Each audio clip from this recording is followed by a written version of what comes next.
देखिए, उत्तर प्रदेश सरकार द्वारा पुलिस भर्ती निकाली गई है और बहुत बम्पर भर्ती निकाली गई है। कहीं न कहीं जो हमारे युवा बहुत मेहनत कर रहे हैं, सुबह दौड़ने जाते हैं, फिज़िकल पर बहुत मेहनत कर रहे हैं, रिटन पर बहुत मेहनत कर रहे हैं, उनके लिए बहुत बड़ी खुशखबरी है। ये भर्ती लगभग निकाली गई है 60,244 पदों पर, जो कि बहुत बड़ी भर्ती है, जिसमें अनारक्षित के लिए 24,102 पद, ईडब्ल्यूएस यानी गरीबी रेखा के नीचे जो कैंडिडेट हैं हमारे, उनके लिए 6,024 पद हैं। ओबीसी के लिए 16,264 पद हैं, अनुसूचित जाति के लिए 12,650 पद हैं, अनुसूचित जनजाति के लिए 1,204 पद हैं। कुल मिला के टोटल अगर करें हैं तो 60,244 पद निकल रहे हैं। इसमें महिला और पुरुष दोनों प्रकार के अभ्यर्थी हमारे जो है फॉर्म फिल कर सकते हैं। और जैसा कि कोटेशन सरकार हमेशा देती है अपने किसी भी विज्ञप्ति में कि जो है इसमें पदों की संख्या घट बढ़ सकती है या भर्ती निरस्त की जा सकती है या वगैरह वगैरह अन्य जो भी होगा उसकी जिम्मेदारी नहीं लेती है सरकार, और इसीलिए वो लिख करके दे देती है प्रत्येक विज्ञप्ति में। इसमें जो फॉर्म फिलिंग की डेट जो है 27 तारीख से प्रारंभ हो चुकी, 27 दिसंबर सन 2023 से, और इसकी लास्ट डेट है 16 जनवरी सन 2024।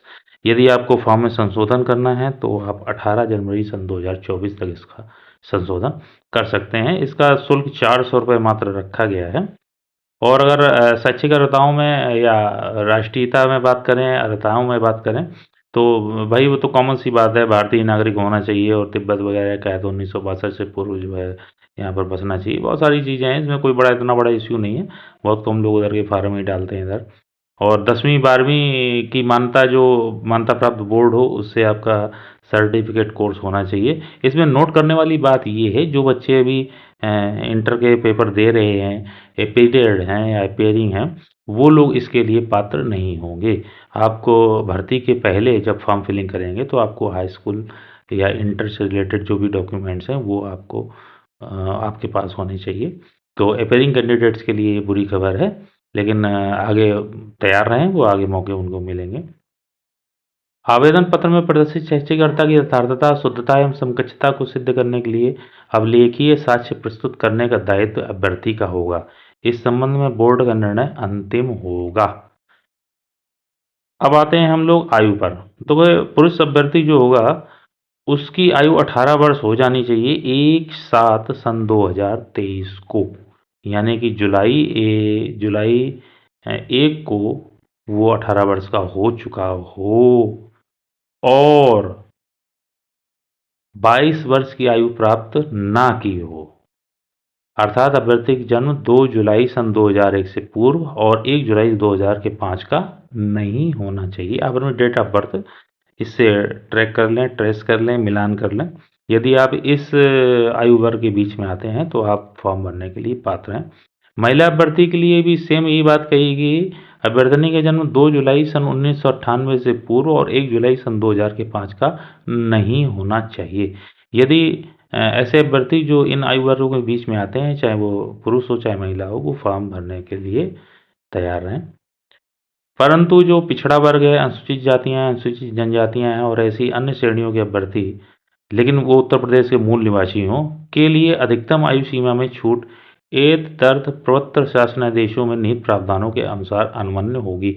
यानी कि जो SC, ST, OBC कैंडिडेट्स हैं, उनके लिए जो आयु छूट दी जाती है, आयु सीमा में छूट दी जाती है, वो उसके पात्र होंगे।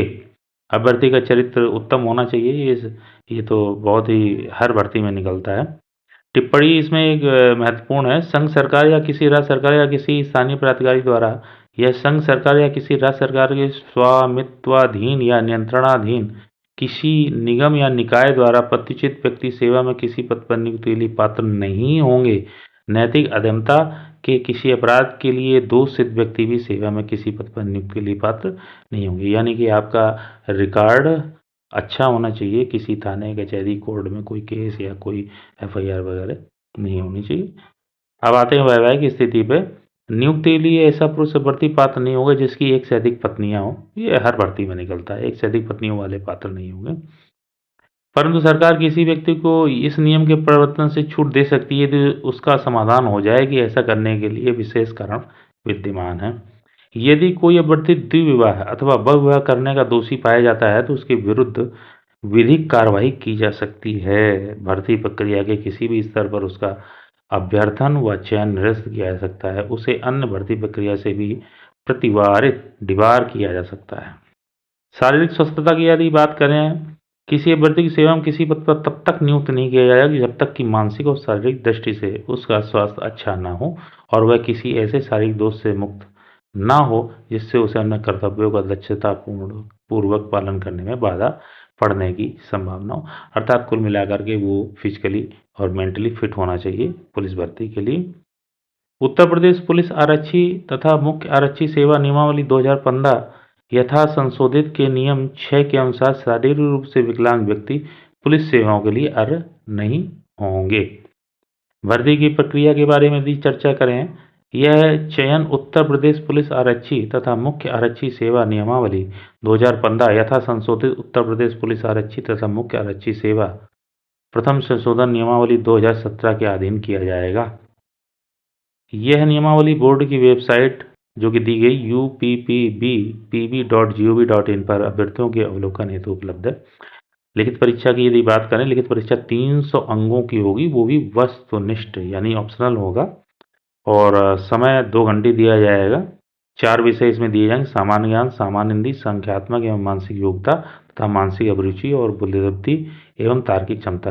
देखिए, इस चैनल पर आपको mental ability, logical arithmetic, reasoning, intelligence, इससे संबंधित सारे चैप्टर वाइज, सारा टॉपिक वाइज आपको मटेरियल लगातार मिलता रहेगा और ये चैनल केवल और केवल इसी भर्ती के लिए तैयार किया गया है। मुझे पूरी आशा है कि आप लोग इस चैनल के थ्रू सीखेंगे, जानेंगे और इसके बाद कहीं ना कहीं आप अपने जीवन में सफल भी अवश्य होंगे। लिखित परीक्षा में कुल 150 प्रश्न होंगे, यानी कुल मिलाकर यदि 300 अंकों की परीक्षा है और 150 प्रश्न है तो प्रत्येक प्रश्न 2 अंकों का होगा, जिसमें प्रत्येक सही उत्तर के लिए 2 अंक निर्धारित हैं। आरक्षी भर्ती की नियमावली के अनुसार उक्त भर्ती में अभ्यर्थियों को प्रत्येक गलत उत्तर के लिए 0.5 ऋणात्मक अंक प्रदान किए जाएंगे। यह लिखित परीक्षा OMR पर आधारित परीक्षा प्रणाली के अनुसार संपन्न कराई जाएगी। लिखित परीक्षा का पाठ्यक्रम परिशिष्ट 1 पर संलग्न है। पहले इस विषय पर चर्चा कर लेते हैं। देखिए, 2 घंटे का आपका पेपर होगा, जिसमें से आपको 150 प्रश्न मिलेंगे और 300 कुल अंक होगा उसका, यानी कि प्रत्येक प्रश्न के लिए आपको 2 अंक मिलेंगे और एक गलत प्रश्न का उत्तर देने पर आपको आधा अंक कट जाएगा। उदाहरण के लिए, यदि आपने 4 प्रश्न सही करे तो आपके कुल कितने अंक बन गए? 8। और आपने यदि 2 प्रश्न गलत कर दिए, 4 के बाद 2, तो आपका 1 अंक पूरा, यानी आधा आधा करके 1 अंक पूरा बढ़ गया, तो 8 में से 1 चला गया, आपके नंबर बनेंगे 7। ये बात ध्यान देने वाली है, माइनस मार्किंग इस बार इसमें लागू है। अभ्यर्थियों की संख्या के अनुसार लिखित परीक्षा एक ही दिनांक को एकल पाली में अथवा एक से अधिक पाली में अथवा एक से अधिक दिनांकों को विभिन्न प्रश्न पत्रों के साथ विभिन्न पालियों में कराई जाएगी। वो फॉर्म पर डिपेंड है कि व्यवस्थापन हो पाता है या नहीं हो पाता है, केंद्र उपस्थित हैं इतने की नहीं है, वो आपका इशू नहीं है, आपको केवल पढ़ाई पर फोकस करना है। लिखित परीक्षा के उपरांत बोर्ड द्वारा उत्तर कुंजी प्रकाशित की जाएगी। जाहिर सी बात, उत्तर कुंजी आपको ऑनलाइन मिल जाएगी, नहीं मिलेगी कहीं तो मेरे ग्रुप पर आपको मिल जाएगी, मेरे चैनल पर आपको मिल जाएगी। लिखित परीक्षा के लिए विस्तृत प्रक्रिया का अवधारणा बोर्ड द्वारा किया जाएगा और इसे यथासंभव बोर्ड की वेबसाइट पर प्रदर्शित किया जाएगा। जाहिर सी बात, पारदर्शिता रहेगी भर्ती में। अब आगे आते हैं। लिखित परीक्षा अभिलेखों की समीक्षा एवं शारीरिक मानक परीक्षा तथा शारीरिक दक्षता परीक्षा की तिथियों व समय की सूचना यथा समय बोर्ड की वेबसाइट पर प्रदर्शित की जाएगी। बिल्कुल सही है, उसके संबंध में डेट आगे घोषित कर दी जाएंगी। शारीरिक मानक परीक्षण पर आते हैं। लिखित परीक्षा में सफल पाए गए अभ्यर्थियों से अभिलेखों की समीक्षा एवं शारीरिक मानक परीक्षा में सम्मिलित होने की अपेक्षा की जाएगी। कुल रिक्तियों की संख्या को दृष्टिगत रखते हुए बोर्ड द्वारा योग्यता के आधार पर एवं राज्य की आरक्षण नीति के अनुसार इस परीक्षण के लिए बुलाए जाने वाले अभ्यर्थियों की संख्या का विनिश्चय किया जाएगा। भाई, वो तो मेरिट के ऊपर डिपेंड करता है, पास होना ही जरूरी नहीं है, आपको मेरिट में भी आना है। अगर मान लीजिए उन्हें 100 बच्चे यदि ऊपर से लेने हैं, एक एवरेज उनका होता है 1 गुना, 2 गुना, 3 गुना, 4 गुना, कितने बच्चे बुलाते हैं, ये क्लियर हो जाएगा आगे जा कर के। और यदि मान लीजिए उन्हें 100 बच्चे बुलाने हैं तो हो सकता है वो 200 कैंडिडेट्स को फिजिकल और अन्य डॉक्यूमेंटेशन के लिए बुलाएं, क्योंकि उसमें भी स्थितियां, कौन बच्चा कितना फिजिकली फिट है उस पर डिपेंड करता है। और उसके बाद फिर जो है भर्ती का आगे की प्रक्रिया की जाएगी। आगे बढ़ते हैं। शारीरिक मानक परीक्षण। देखिए, पुरुष अभ्यर्थियों के लिए सामान्य वर्ग के लिए 168 सेंटीमीटर हाइट होनी चाहिए। अनुसूचित जाति के पुरुष अभ्यर्थी जो उनके लिए 160 सेंटीमीटर होनी चाहिए हाइट। सीना, न्यूनतम सीने का माप 79 सेंटीमीटर बिना फुलाए और कम से कम 84 सेंटीमीटर फुलाने पर, और अनुसूचित जनजातियों के अभ्यर्थियों 77 सेंटीमीटर बिना फुलाने पर और फूले जाने पर 82 सेंटीमीटर होना चाहिए। कुल मिलाकर के जो फुलाव सीना का हो, बिना फुलाए और फुलाए 5 सेंटीमीटर का डिफरेंस आना चाहिए। महिला अभ्यर्थियों के लिए जो हाइट है जनरल के लिए और अन्य पिछड़ा वर्ग के लिए 152 सेंटीमीटर है। अनुसूचित जनजातियों के लिए 147 सेंटीमीटर है। महिला अभ्यर्थियों का वजन 40 किलोग्राम होना चाहिए अप्रॉक्स मिनिमम। यदि 40 किलोग्राम से कम है तो वो पात्र नहीं होंगे फिजिकल के लिए। शारीरिक दक्षता परीक्षा में जो आपका टेस्ट होगा, पुरुष अभ्यर्थियों की 4.8 किलोमीटर की दौड़ है, जो कि 25 मिनट का टाइम उसमें दिया होता है। 25 मिनट को देखकर मत चलिए, आपको कम से कम समय में ये दौड़ पूरी करनी पड़ेगी। जबकि दूसरी तरफ महिला अभ्यर्थियों के लिए 2.4 किलोमीटर की दौड़ रहेगी, जिसके लिए 14 मिनट मिलेंगे। जितना कम से कम समय में आप उसे पूरा करेंगे, उतना ही आपके नंबर अच्छे होंगे और आप एक्सीलेंट में जाएंगे। चयन तथा अंतिम योग्यता सूची, ये बहुत महत्वपूर्ण बिंदु है। बोर्ड द्वारा कोई प्रतीक्षा सूची तैयार नहीं की जाएगी, इस पर ज़रा ध्यान दें। बोर्ड द्वारा कोई भी प्रतीक्षा सूची तैयार नहीं की जाएगी। 2 या 2 से अधिक अभ्यर्थियों के अंक समान होने पर ऐसे अभ्यर्थी को वरीयता प्रदान की जाएगी जो अधिमानी अर्हता, यदि कोई हो रखते हों। 1 से अधिक अधिमानी अर्हता रखने वाले अभ्यर्थियों को केवल एक ही अधिमानी अर्हता का लाभ प्राप्त होगा। अधिमानी अर्हता में हमारे ख्याल से जैसे स्वतंत्रता संग्राम सेनानी का आता है, बहुत सारे कार्ड बनते हैं रिलैक्सेशन के लिए, उन लोगों के लिए ये है। उसके बाद भी यदि 2 या 2 से अधिक अभ्यर्थियों के अंक समान हो तो अधिक आयु वाले अभ्यर्थी को अधिमान प्रदान किया जाएगा। जिसकी आयु अधिक होगी डेट ऑफ बर्थ के अकॉर्डिंग, उसको वरीयता दी जाएगी। यदि उपयुक्त विचारों के बाद भी 2 या 2 से अधिक अभ्यर्थियों को एक अंक समान हो तो अभ्यर्थी की अधिमानता का उदाहरण हाई स्कूल प्रमाण पत्र में उल्लिखित उनके नामों के अंग्रेजी वर्णमाला के क्रम के अनुसार किया जाएगा। कुल मिला के सीधी सीधी बात है, यदि 2 अभ्यर्थी जिनके समान अंक हैं तो पहले उनको वरीयता उनकी अधिमानी वरीयता के आधार पर की जाएगी। यदि वो भी दोनों की समान है तो उस आधार पर अगला स्टेप ये रहेगा, अधिक आयु वाले कैंडिडेट को लिया जाएगा, और यदि दोनों की आयु भी समान आ रही है तो उनके नाम की जो अल्फ़ाबेट है उसके आधार पर उनका चयन किया जाएगा। आयु सीमा में छूट, आरक्षण में छूट, ऊपर हम लोग चर्चा कर चुके हैं कि विशेष छूट की जो व्यवस्था है यदि किसी विशेष जाति वर्ग के लिए, तो वो आपको दी जाएगी। तो जो भी कानूनी आदेश हैं, जो भी उसके संबंध में नियम कायदे कानून, उसके आधार पर उन्हें छूट दी जाएगी। आगे बढ़ते हैं। देखिए, अनुसूचित जाति के लिए अधिकतम आयु सीमा में 5 वर्ष छूट है। साथ में उन्हें जाति प्रमाण पत्र चाहिए। जो जाति प्रमाण पत्र होगा जिलाधिकारी का होना चाहिए, तहसीलदार या जिला समाज कल्याण अधिकारी का होना चाहिए। अनुसूचित जनजाति के भी 5 वर्ष की छूट है। अन्य पिछड़ा वर्ग के लिए 5 वर्ष की छूट है। आर्थिक रूप से कमजोर वर्ग के लिए आयु में कोई छूट नहीं है, लेकिन EWS प्रमाण पत्र होगा तो इनका आरक्षण दिया हुआ। ऊपर सीटें भी मैंने आपको बताई थी, कितनी सीटें इनके लिए फ्री रहेंगी।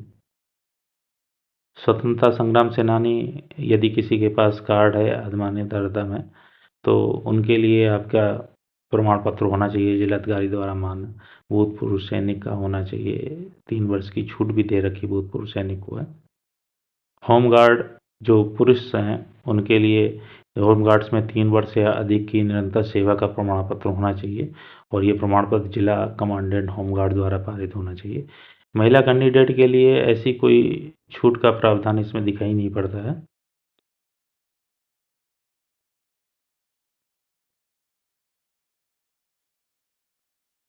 आगे बढ़ते हैं। भूतपूर्व सैनिकों की आयु सेना में की गई सेवा अवधि को उनकी वास्तविक आयु से घटाने पर निर्धारित आयु सीमा से 3 वर्ष से अधिक नहीं होनी चाहिए। ये बात ध्यान रखें। बाकी तो बहुत सारे इसमें पॉइंट दिए होते हैं, मोटी मोटी बात है कि भैया 150 क्वेश्चन आएंगे, 300 नंबर का पेपर होगा, 2 घंटे का समय मिलेगा, 4 मुख्य विषय, 4 मुख्य टॉपिक आएंगे जिनके संबंध में आपको तैयारी करनी है। फिजिकल के लिए डेली सुबह दौड़ लगाना चालू कर दीजिए, अपना फिजिकल चालू कर दीजिए। और इससे ज़्यादा बहुत सारी बिंदु दिए रहते हैं, अगर पूरा पढ़ने चलोगे तो घंटों बीत जाएंगे। आप फार्म भरने की तैयारी करिए, अपने डॉक्यूमेंट तैयार करिए। मुख्य बिंदु निकल करके एक और आया है कि जो अपियरिंग कैंडिडेट हैं वो फॉर्म भरने के लिए नहीं होंगे, वो फॉर्म नहीं भर सकेंगे। ऑनलाइन आवेदन की प्रक्रिया आप वही जो वेबसाइट दे रखी है uppbpv.gov.in पर जाके आप जो है इसको फिल कर सकते हैं। एक हेल्पलाइन नंबर भी जारी किया गया है, यदि कोई आपकी समस्या है तो 0444777910 पर आप कॉल करके अपनी समस्या का निदान पा सकते हैं। ऑनलाइन भुगतान वगैरह के संबंध में कोई इतना बड़ा इश्यू नहीं है। आप जो है डिजी लॉकर में यदि आपके सर्टिफिकेट हैं तो आप उन्हें डिजी लॉकर के माध्यम से भी अपलोड कर सकते हैं FRM में। फोटोग्राफ एवं हस्ताक्षर, फ़ोटो और हस्ताक्षर अलग अलग अपलोड करना होगा। वैसे फ़ोटो पर ही हस्ताक्षर नहीं चल पाएगा, एक हस्ताक्षर का अलग कॉलम और फ़ोटो का अलग कॉलम।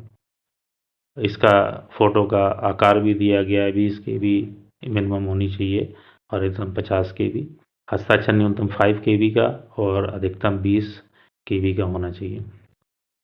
फ़ोटो नवीनतम और रंगीन होनी चाहिए। चेहरे की छवि स्पष्ट होनी चाहिए। फ़ोटो 6 महीने से ज़्यादा पुराना नहीं हो और जो पृष्ठभूमि पीछे बैकग्राउंड हो वो हल्का या ग्रे रंग का होना चाहिए। चेहरे के दोनों किनारे साफ दिखें, कैमरे पर नज़र सीधी हो, चश्मा पहनने पर आंखें साफ दिखनी चाहिए, नहीं तो चश्मा उतार के फ़ोटो खिंचाएं। फ़ोटो वगैरह में जो टोपी है, मफलर है, टोपा है, ये सब उतार कर फ़ोटो खिंचाएं। सबसे महत्वपूर्ण बिंदु देखो बता रहे हैं, आवेदन प्रक्रिया में बढ़ती। प्रथम चरण में अपना पंजीकरण करेंगे, द्वितीय चरण में ऑनलाइन शुल्क का भुगतान करेंगे, तीसरे चरण में शुल्क जमा करने के उपरांत अभ्यर्थी पुनः बोर्ड की वेबसाइट पर आकर अपना आवेदन पत्र पूरे विवरण के साथ भरकर जमा करेंगे।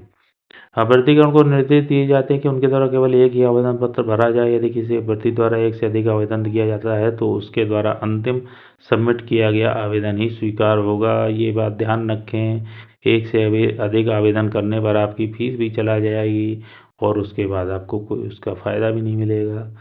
अभ्यर्थी आवेदन पत्र की यथार्थता और पूर्णता के लिए व्यक्तिगत रूप से और अकेले ही उत्तरदायी होंगे। जो अभ्यर्थी आवेदन के समय किसी शासकीय सेवा में है तो उन्हें नियुक्ति प्रक्रिया के समय अपने नियोक्ता द्वारा निर्गत नो ऑब्जेक्शन सर्टिफिकेट प्रस्तुत करना अनिवार्य होगा।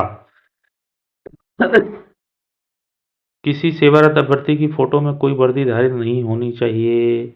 आवेदन पत्र पर चस्पा किए जा रहे फोटो अथवा लिखित परीक्षा सहित भर्ती प्रक्रिया के किसी चरण में भाग लेते समय अभ्यर्थी को कोई वर्दी धारित नहीं करनी चाहिए, अन्यथा उसे चयन प्रक्रिया में सम्मिलित नहीं किया जाएगा। बहुत सारे बिंदु दिए हुए हैं,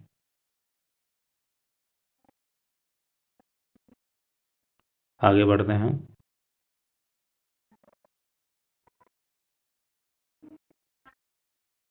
बाकी इससे संबंधित अन्य जो सूचनाएं जानकारियां हैं आपको हमारे चैनल पर मिलती रहेंगी। बोर्ड का निर्णय अंतिम होगा। अभ्यर्थी की पात्रता, आवेदन पत्रों को स्वीकार अथवा अस्वीकार करने, मिथ्या जानकारी के लिए शास्त्रीय चयन के तरीके, परीक्षाओं के आयोजन व परीक्षा केंद्रों के आवंटन संबंधी सभी मामलों में बोर्ड का निर्णय अंतिम व बाध्यकारी होगा। इस संबंध में कोई पत्राचार स्वीकार नहीं होगा। ये देखिए पाठ्यक्रम दिया गया है। अब आए महत्वपूर्ण बिंदु पर। सामान्य ज्ञान, सामान्य हिंदी, संख्यात्मक एवं मानसिकता, न्यूमेरिकल एंड मेंटल एबिलिटी। और इसके बाद अगला पॉइंट है मानसिकता, मेंटल एबिलिटी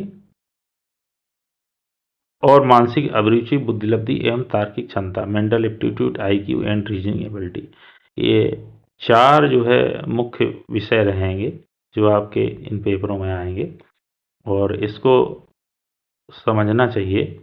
पहला जो बिंदु इसमें दिया गया सामान्य ज्ञान का, ये सामान्य ज्ञान में वही सारे पॉइंट हैं जो हर भर्ती में आते हैं लगभग लगभग, बस ये है कि उन प्रश्नों का जो स्तर छोटा और बड़ा हो जाता है भर्ती के प्रकार के आधार पर, और इसकी जानकारी आपको ग्रुप में मिलती रहेगी। सामान्य हिंदी है, ये देखिए हिंदी भाषा में पुरस्कार भी देखिए, इसको अगर आप देख चाहें तो आप स्क्रीनशॉट ले सकते हैं एक-एक टॉपिक के संबंध में, और आपको टॉपिक वाइज़ ही मटेरियल हमारे चैनल पर मिलेगा और प्रयास रहेगा कि अन्य जो संस्थान हैं उनसे बेहतर मटेरियल आपको उपलब्ध कराया जाए। इसमें मोस्टली जो फंक्शन सबसे ज़्यादा टिपिकल आपके पास आने वाला है, ये न्यूमेरिकल एबिलिटी, मेंटल एबिलिटी का है और रीजनिंग का है। इसमें आपको विशेष मेहनत करनी पड़ेगी। आप ये स्क्रीनशॉट ले लीजिए, आपको इन सभी के संबंध में टॉपिक वाइज़ जो है आपको जानकारियाँ इस ग्रुप पर मिलती रहेंगी। बाकी ये जो है प्रमाण पत्र के प्रारूप दिए हुए हैं, कोई इतना बड़ा इश्यू नहीं है। ये सारे प्रारूप तो आपको विज्ञप्ति में कहीं पर ही मिल जाएँगे। आप चाहें तो इसकी पीडीएफ भी मैं शेयर कर सकता हूँ आपके पास, आप इसको देख सकते हैं पीडीएफ को। तो ये प्रक्रिया रही इसकी भर्ती की, और इसके संबंध में मैं आपको बताना चाहूँगा कि ये बहुत समय बाद ये भर्ती आई है और मेरे ख्याल से बहुत सारे युवा इसका इंतज़ार भी कर रहे थे, तैयारियाँ कर रहे हैं। तो अब इस मौके को छोड़ना तो मेरे ख्याल से सबसे बड़ी बेवकूफ़ी होगी, क्योंकि पता नहीं अब भर्ती अगली कब निकले, और पद भी बहुत बम्पर निकले हुए, 60,244 पद। ईडब्ल्यूएस के 6,024 पद हैं अकेले। तो आप लोग तैयारी जारी रखिए, आप चैनल को सब्सक्राइब करिए, चैनल से जुड़िए, आपको टॉपिक मिलते जाएँगे, आप तैयारी करते जाएँगे। आपको एक टॉपिक की विशेष बात बताऊँ, आपको प्रत्येक टॉपिक वाइज़ बहुत ही सिंपल ओरल मेथड्स आपको मिलेंगे। ऐसा नहीं है कि जो है बिना कलम चलाए काम चल जाता हो, लेकिन बहुत सारे ऐसे टॉपिक हैं जिन पर आप ओरली कमांड कर सकते हैं, क्योंकि समय की बाध्यता रहती है हर एग्ज़ाम में। और जब ये एग्ज़ाम ओएमआर के द्वारा किया जाता है तो ज़ाहिर-सी बात है, गोले काले करने का भी वक़्त चाहिए, आपको ओएमआर शीट फिल करने का भी वक़्त चाहिए। तो इस वक़्त से निपटने का एक तरीका होता है प्रैक्टिस, और वो प्रैक्टिस आप जितनी अधिक से अधिक करेंगे, उस प्रैक्टिस से ही आपकी सफलता या असफलता का रास्ता तय होता है। तो इसलिए जो है आप लोग जुड़े रहें चैनल से, आपको ट्रिक्स, टॉपिक्स की ट्रिक्स, हर ट्रिक आपको मिलेगी। कोशिश रहेगी कि आपको हमारे चैनल के माध्यम से सफलता मिले और आप हमारे चैनल से जुड़ें। धन्यवाद।